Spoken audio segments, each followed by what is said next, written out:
Now we are going to study human nervous systems. Nervous system केले बनेको हुन्छ? Brain, spinal code, जुन कहाँ हुन्छ? हाम्रो हेड रिजनमा हुन्छ, स्कल भित्र हुन्छ, यहाँ हुन्छ। र यसले चाहिँ के फंक्सन गर्छ भन्दाखेरि यसले चाहिँ पुरै बडीलाई कोअर्डिनेट गर्छ, कन्ट्रोल गर्छ, पुरै बडीको एक्टिभिटीजलाई। त्यो कोअर्डिनेट गर्नको लागि यो ब्रेनमा भएर त हुँदैन, के हुनुपर्छ? केही नेटवर्क हुनुपर्छ, केही त तार हुनु पर्यो नि। हो, त्यो तार भनेको त्यसमा एक्स्ट्रा के हुन्छ त? नर्भ्स हुन्छ। त्यो नर्भ्स हुन्छ र यसले के गर्छ त? ब्रेन र स्पाइनल कोर्डले पुरै बडी भरिलाई चाहिँ के गर्छ? कोअर्डिनेट र कन्ट्रोल गर्छ। र नर्भस सिस्टम केले बनेको हुन्छ? ब्रेन, स्पाइनल कोर्ड र नर्भ्सले बनेको हुन्छ। त्यसरी नै हाम्रो अर्को टपिक रहेको छ ग्ल्यान्डुलर सिस्टम। ग्ल्यान्डुलर सिस्टम भनेको के हुन्छ त? ग्ल्यान्ड्सको बारेमा यसमा हामी पढ्छौँ। ग्ल्यान्डुलर सिस्टममा कुन ग्ल्यान्ड हुन्छ?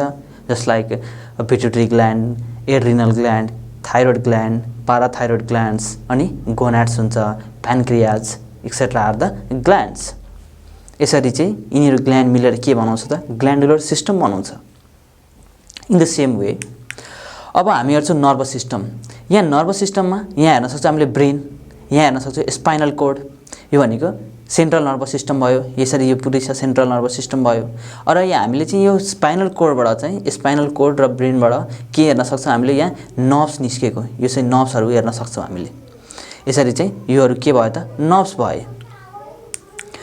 Nervous systems is the network of organs and tissue. यो के हो त? अर्गन हो। त्यो के भन्छ? नेटवर्क अफ अर्गन हो र टिस्यूहरू हो। के भन्छ त? सञ्जाल हो। यहाँ हेर्न सक्छौँ हामीले नेटवर्क लाइक यहाँबाट भयो, यहाँबाट फेरि गयो नर्भ्सहरू। यसरी के भन्नु त? ब्रेन र स्पाइनल कोअर्डिनेट भएर के हो त? यसले के गर्छ? यसले एउटा सिस्टम बनाउँछ, एउटा नेटवर्क बनाउँछ र त्यसले चाहिँ के गर्छ भन्दाखेरि त्यसले चाहिँ कन्ट्रोल गर्छ र कोअर्डिनेट गर्छ अल द एक्टिभिटी। जुन हाम्रो बडीमा चाहिँ हरेक एक्टिभिटी भइरहेछ त्यसलाई चाहिँ कन्ट्रोल र कोअर्डिनेट गर्ने यसको चाहिँ नर्भस सिस्टमको फङ्सन हुन्छ। यही कुरा लेखिएको छ, nervous system is the network of organ and tissues that controls and coordinate all the activities of our body. के को हेल्पले? With the help of nerves. नर्भ्सको हेल्पले। तार हुनु पर्यो, त्यो तार भनेको नै के हो? भनेको नर्भ्स हो। Nervous system consist of highly specified cells called neurons. हामीलाई थाहा छ हाम्रो बडी चाहिँ कसरी अर्गनाइज, सबभन्दा सानो इकाइ भनेको के हुन्छ? सेल्स हुन्छ। त्यसरी नै नर्भस सिस्टमको सबभन्दा सानो इकाइ भनेको त्यो के हुनुपर्छ? स्ट्रक्चर। सेल भनेको के? यसको स्ट्रक्चर पनि हुन्छ र त्यसको स्पेसिफिक फङ्सन पनि हुनु पर्यो। त्यो भनेको के हुन्छ त? त्यसलाई चाहिँ न्युरोन भनिन्छ। What is neuron? यसलाई चाहिँ हामीले सिम्पली भन्दाखेरि neuron is the basic physical and functional unit of nervous systems. In nervous system यसमा चाहिँ के हुन्छ? The electrical signals are generated. Electrical signal generate हुन्छ भनेको इलेक्ट्रिकल सिग्नल्सहरू जेनेरेट हुन्छ in the form of nerve impulses. के को फर्ममा? नर्भ इम्पल्सको फर्ममा। नर्भ इम्पल्सको भनेको इलेक्ट्रिक सिग्नल के हुन्छ त? प्लस माइनस भनेको के हुन्छ त? इलेक्ट्रिकल सिग्नल्स हो नि त यो। अनि यसरी के हुन्छ त? यो प्लस र माइनसको फर्ममा के हुन्छ त? यो नर्भ इम्पल्सेस हुन्छ। हामीले चाहिँ के हुन्छ? जुन कुरा यहाँबाट सपोज यो घोच्यो हो, केही कुराले घोच्यो भने, यहाँ हातमा घोच्यो भने त्यो इन्फर्मेसन कहाँ जान्छ? स्पाइनल कोर्ड र त्यहाँपछि कहाँ जान्छ त? ब्रेनमा थाहा हुन्छ। त्यति बेला चाहिँ के हुन्छ? त्यो कसरी गयो? त्यो के को माध्यमबाट गयो त? केही सिग्नल त हुनु पर्यो नि, केही त मिडियम हुनु पर्यो। त्यो मिडियम भने के हुन्छ त? कसरी जान्छ त? त्यो चाहिँ के हुन्छ? नर्भ इम्पल्सेसको माध्यमबाट जान्छ। त्यो भनेको नि के हो? त्यो हुन्छ इलेक्ट्रिकल सिग्नलको माध्यमबाट चाहिँ त्यो जान्छ। Which are usually associated with the fast response. त्यो के हुन्छ त? एकदम फास्ट हुन्छ। इलेक्ट्रिकल सिग्नल भनेको त्यो इम्पल्सहरू एकदम फास्ट हुन्छ। र सपोज कुनै इन्भाइरोमेन्टल स्टिमुलाई छ, इन्भाइरोमेन्टल स्टिमुलाइमा जस्तो फर इक्जाम्पल अहिले मैले भने कि के भने त? यसरी सपोज निडलले चाहिँ घोच्यो भने हाम्रो हातमा, त्यो भनेको के हो त? इन्भाइरोमेन्टल स्टिमुलाई भयो। यसरी चाहिँ नर्भ इम्पल्सेसहरू ब्रेन र स्पाइनल कर्डमा पुग्छ। Nervous system is the complex networking of neuron. यो के हो त? न्युरोनहरूको कम्प्लेक्स नेटवर्क हो। न्युरोन भनेको के हुन्छ त? फङ्सनल युनिट हो नर्भस सिस्टमको। Is the complex networking of the neurons that helps in the regulation, protection and the coordination of different body organs. के हुन्छ त? डिफ्रेन्ट बडी अर्गनलाई रेगुलेट गर्छ, यसले चाहिँ प्रोटेक्ट गर्छ र कोअर्डिनेट गर्छ, एक आपसमा सम्बन्ध बनाउँछ, कोअर्डिनेट गर्छ हरेक अर्गन्सहरूलाई। नाउ यसको चाहिँ फङ्सन अब हामी हेर्छौँ। प्रोटेक्सनको फङ्सन नम्बर 1 फङ्सन भनेको के हुन्छ? प्रोटेक्सन। यसले चाहिँ प्रोटेक्सन कसरी गर्यो? It receive the change in environment by receptors. यहाँ हाम्रो चाहिँ घोच्यो त्यो भनेको कसरी थाहा भयो? यहाँ रिसेप्टर हुन्छ। त्यो रिसेप्टरबाट के थाहा पायो भनेर कि घोचेको छ यहाँ and after analysing them it send the appropriate message to the effectors. अनि घोच्यो भने के हुन्छ त हामी चाहिँ हात टाढा गर्छौँ, घोच्यो भने कि हात टाढा गर्छौँ नि त हो, त्यो भनेको के हुन्छ त त्यहाँबाट चाहिँ ठ्याक्क गयो घोच्यो अनि त्यो इन्फर्मेसन स्पाइनल कोर्डमा गयो अनि त्यहाँ चाहिँ फेरि रिटर्न आयो नर्भस सिस्टमबाट, फेरि रिटर्न आयो अनि भन्छ न यसलाई चाहिँ के हुन्छ हटाउनुपर्छ यहाँबाट भनेर हातले हटाउनुपर्छ नभए धेरै घोच्छ भन्ने हुन्छ। अनि त्यो चाहिँ के भयो इन्फर्मेसन त्यो यसरी चाहिँ के भयो त प्रोटेक्ट गर्यो हामीलाई, के भन्छ फर्दर इन्जुरी हुनबाट के गर्यो त यसले चाहिँ के भयो हामीले बचायो। त्यही भएर त्यो के हुन्छ त प्रोटेक्सनको फङ्सन गर्यो, यसले के गर्यो प्रोटेक्सनको फङ्सन गर्यो। It receives information and transmit message to the various parts of body. के हुन्छ त इन्फर्मेसन यसले लिन्छ बडीबाट अर्गनबाट अनि के गर्छ त अनि मेसेज ट्रान्समिट गर्छ, मेसेज दिन्छ केले डिफ्रेन्ट बडी अफ पार्ट्सलाई। त्यो भनेको के फङ्सन भयो त सेकेन्ड फङ्सन के भयो ट्रान्समिसन अफ इन्फर्मेसन, ट्रान्समिसनको फङ्सन भयो। त्यसरी नै by coordinating different activities it helps to maintain steady state of bodies. भनेपछि हाम्रो बडीलाई चाहिँ एउटा स्थिर मतलब हुन्छ भन्नाले एउटा चाहिँ स्टेडी स्टेटमा यसले चाहिँ राख्छ। स्टेडी स्टेट भनेको एउटा नर्मल कन्डिसनमा जुन एउटा बडी चाहिँ नर्मल रेन्ज हुनुपर्छ, नर्मल टेम्परेचर हाम्रो चाहिँ बडी फ्लुइड हुन्छ, हाम्रो ब्लड चाहिँ कति छ त्यो हरेक कुरा अर्गनाइज गर्ने नै भनेको के हुन्छ त त्यो भनेको एउटा स्टेडी स्टेट बनाएर यसले राख्छ। त्यो भनेको के भयो त कोअर्डिनेसन भयो। अब नर्भस सिस्टम्सलाई चाहिँ हामीले डिभाइड गर्न सक्छौँ 3 पार्ट्समा। First central nervous systems, peripheral nervous systems र third is the autonomic nervous system. Neuron अघि नै हामीले के भन्ने neuron is the structural basic and functional unit of nervous systems. A neuron or a nerve cell is the structural and functional unit of nervous system हो। अब यो nervous systems neuron नै भयो। न्युरोन केले पहिला बनाउँछ पहिला यसलाई मानौँ एउटा सेल छ, यो चाहिँ एउटा सेल भयो, यो चाहिँ एउटा सेल भयो।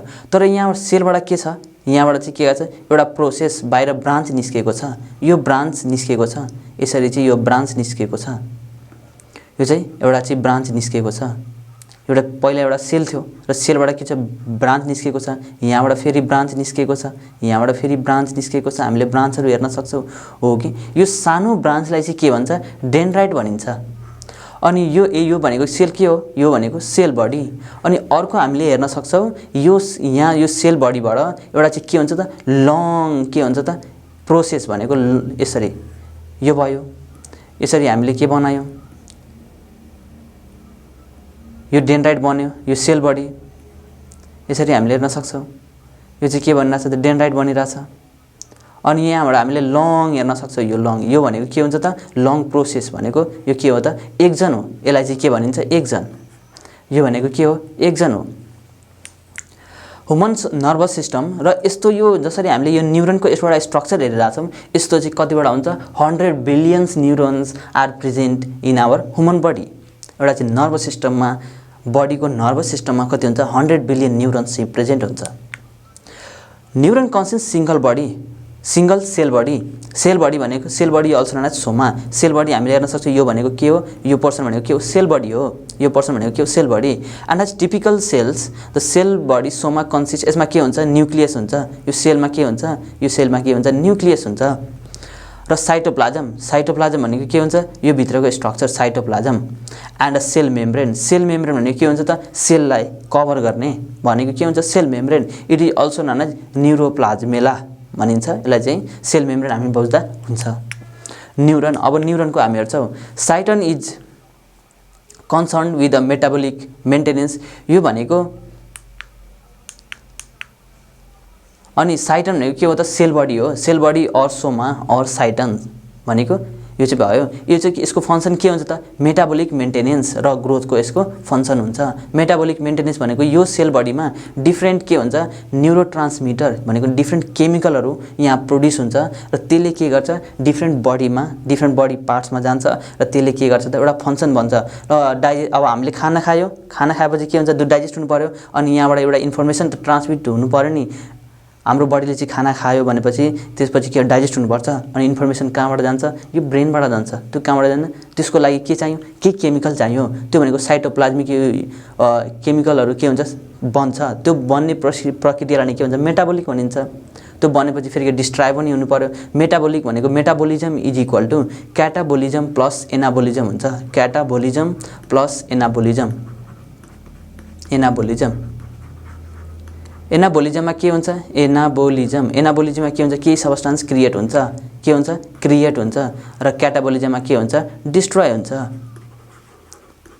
हुन्छ त्यो भनेको एक्चुअली भनेको हामीले कसरी रिलेट गर्न सक्छौं केमिकल जुन यहाँ सेक्रेट हुन्छ त्यो भनेको मेटाबोलिक मेन्टेनेन्स भयो र यसको एक्चुअल ग्रोथहरु चाहिँ केले मेन्टेन गर्छ यो सेल बडीले मेन्टेन गर्छ the dendrite are the short branches हामीले यो डायग्राम बनाउँदाखेरि के हामीले सर्ट ब्रान्चेसहरु हेर्यौं यो ब्रान्चहरु सेल बडीबाट निस्केको सानो ब्रान्चहरु त्यो भनेको के हो dendrite are the short branches of a neuron which are responsible to receive nerve impulses भनेको ब्रेनमा चाहिँ रिसिभ आउनु पर्यो इन्फर्मेसन नर्भ के हुन्छ पर्यो सिग्नल आउनु पर्यो कहाँबाट सिग्नल आउनु पर्यो डिफरेन्ट बडी पार्ट्सबाट के आउनु पर्यो सिग्नल आउनु पर्यो भनेपछि के कसको फंक्सन हुन्छ डेन्ड्राइटको फंक्सन हुन्छ dendrites are the shorted branches of neuron which are responsible to receive nerve impulses from different parts of body Dendrite receives impulses and sent toward the cell body. यसरी चाहिँ impulses आउँछ impulses कहाँबाट आयो different body पार्ट्सबाट आयो र यो कहाँ जान्छ त सेल बडीमा जान्छ अब हामी हेर्छौं जुन लङ सेल बडीबाट निस्केको जुन लङ प्रोसेस थियो यो चाहिँ लङ प्रोसेस त्यसलाई के भन्छ एक्जन भनिन्छ अब एक्जनको बारेमा हामी हेर्छौं अब दे कन्डक्ट एक्जन भनेको यसरी चाहिँ इन्फर्मेसन आयो कसरी आयो डेन्ड्राइटबाट इन्फर्मेसन आयो अनि यहाँ सेल बडीमा प्रोसेस हुन्छ भनेको यहाँबाट भयो अनि एक्जनबाट के हुन्छ त फेरि ब्याक आउँछ impulses they conduct nerve impulses away from the cell body and pass to the dendrite of next neuron यसले चाहिँ के गर्छ त नेक्स्ट न्यूरोनलाई चाहिँ के गर्छ त पास गर्छ इन्फर्मेसन के गर्छ पास गर्छ इन्फर्मेसन माइलिनेटेड एक्जन्स यहाँ हामी हेर्न सक्छौं यो भनेको के हुन्छ जुन यहाँ छ यो एक्जन छ एक्जनमा के यसरी हामी गोलो गोलो हेरिरा छौं यो भनेको कभरिङ हो एक्जनको चाहिँ कभरिङ हो त्यो कभरिङलाई के भनिन्छ यहाँबाट एउटा स्पिथले कभर हुन्छ त्यो कभर भनेको के हुन्छ माइलिन शीट भनिन्छ त्यसलाई भनिन्छ माइलिन शीट यसको फंक्सन के हुन्छ भन्दा जुन नर्भ इम्पल्सेस हुन्छ माइलिनेटेड भनेको माइलिन जस एक्जनमा छ भनेपछि त्यहाँ नर्भ इम्पल्सहरु त्यो ट्रान्समिसन भनेको त्यो इन्फर्मेसन चाहिँ के हुन्छ चाँडो जान्छ फास्ट कन्डक्सन हुन्छ इम्पल्सको फास्ट कन्डक्टर हुन्छ केको हेल्पले myelin शीटको हेल्पले They conduct nerve impulses away from the cell body and pass to the dendrite of next neuron. Myelinated axons have a periodic constriction. त्यसमा के हेर्न सक्छौं हामीले यो बीचमा ग्याप छ यो ग्यापमा के हुन्छ माइलिन शीट हुँदैन अनि यो एरियामा के हुन्छ माइलिन शीट हुँदैन त्यस्तो एरियालाई नि के भनिन्छ नोड्स अफ र्यानबेयर हामीले हेर्न सक्छौं नोड्स अफ र्यानबेयर यहाँ हेर्न सक्छौं यहाँ चाहिँ के छ माइलिन शीट यहाँ छैन माइलिन शीट यहाँ छैन त्यो भएर त्यसलाई के भनियो नोड्स अफ र्यानबेयर भनियो Nodes of Ranvier is the constricted the axons ends in अब यहाँ हामी हेर्न सक्छौं nodes of Ranvier is the के भन्छ constricted area हो is the constricted area यहाँ छुटिएको छ where myelin sheath is absent where myelin sheath is absent भनेको के हो nodes of Ranvier हो यहाँ हेर्न सक्छौं constricted area okay the axons ends in a group of branches called the axon terminals योहरु भनेको के हो एक्जन टर्मिनल्स हो यो भनेको के हो एक्जन टर्मिनल्स हो अनि यो के हुन्छ एक्जन्सहरु ग्रुप अफ ब्रान्च यहाँबाट एक्जन आयो अनि यहाँबाट के हुन्छ यो ग्रुप लास्टमा चाहिँ के हुन्छ टर्मिनलमा चाहिँ लास्टमा चाहिँ ब्रान्च निस्केर आउँछ त्यो ब्रान्च भनेको नि के हो एक्जन टर्मिनल्स हो यसरी भनेको के हो एक्जन्स टर्मिनल हो यो भनेको के हो एक्जन्स टर्मिनल ओके अब हामी हेर्न सक्छौं टाइप्स अफ नर्भ फाइबर जुन हुन्छ त्यो कति प्रकारको हुन्छ टाइप्स अफ नर्भ फाइबर पहिलो हामी हेर्न सक्छौं एफरेन्ट और सेन्सरी नर्भ भनेको के हुन्छ यसले चाहिँ impulse from various body parts भनेको डिफरेन्ट बडी पार्ट्सबाट डिफरेन्ट बडीबाट भन्छ हातबाट चाहिँ के गर्छ त यसले सेन्ट्रल ब्रेनमा चाहिँ के गर्छ त इम्पल्स ट्रान्सपोर्ट गर्छ भनेको इलेक्ट्रिकल सिग्नल भनेको केही इन्फर्मेसन चाहिँ फरवर्ड गर्छ भनेको डिफरेन्ट बडी पार्ट्सबाट के गर्छ त सिग्नल यसले सेन्ट्रल नर्भस सिस्टमलाई दिन्छ त्यो भनेको नि के भयो एफरेन्ट और सेन्सरी नर्भ्स भनेको सेन्सरी नर्भ भयो जसले चाहिँ के गर्यो डिफ्रेन्ट बडी पार्ट्सबाट सेन्ट्रल नर्भस सिस्टमलाई इन्फर्मेसन दियो। अब नेक्स्ट भनेको एफेरेन्ट अर मोटर नर्भ।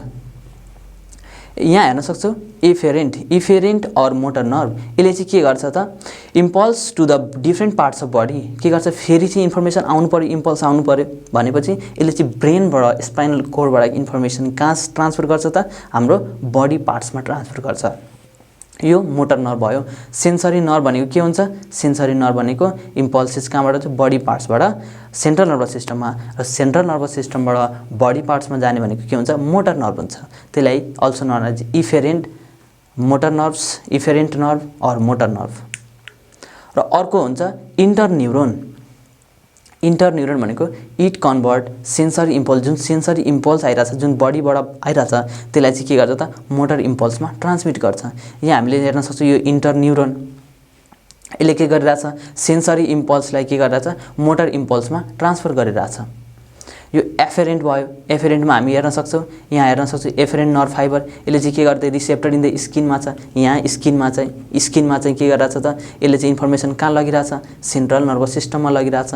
अब यो इफेरेन्ट भयो भनेपछि के गर्दा यहाँबाट इन्फर्मेसन फेरि कहाँ आइरहेछ स्केलेटल मसलमा भनेपछि स्किनमा आइरहेछ। यसरी हामीले के हेऱ्यौँ 3टा types of nerve fibres efferent and इन्टरन्युरोन।